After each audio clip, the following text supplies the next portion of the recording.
The 4-Hour Workweek is a nonfiction book written by entrepreneur and writer Timothy Ferriss.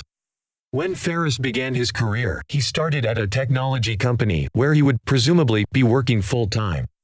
Ferriss eventually realized that full-time was true to its name. He spent most of his once free time at this job that he didn't really enjoy. To try to improve his living conditions, Ferriss began his own company. Free of the strains of working for someone, he could now do whatever he wanted, whenever he wanted, or so he thought.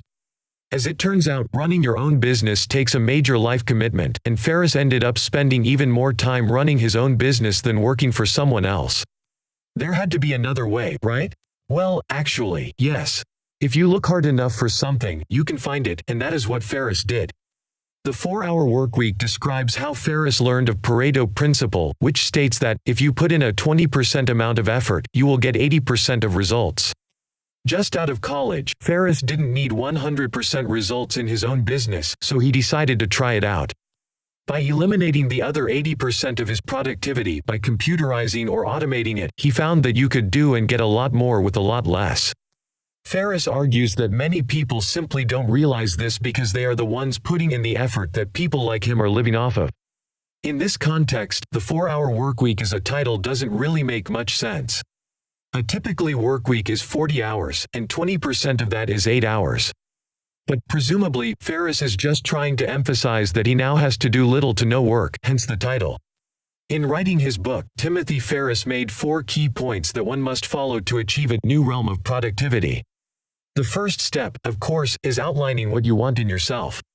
By asking yourself what you want to achieve and how you are going to do it, things will be much easier for you in the long run. The second step is one of the most important, that is, eliminating from your life what it is that distracts you. Many people easily get caught up in a web of communication, and once they do, it is hard to get out of. But to be completely productive, you need to get rid of distraction and temptation of distraction. The third step is only relevant in today's modern environment.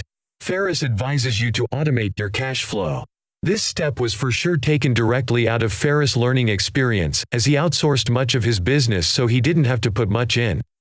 In essence, this is a good plan, letting the virtual world take over most of your work, but never let yourself become too distant from the excellent customer care that makes a good business worthwhile. Lastly, Ferriss tells readers that you should become more mobile in the world.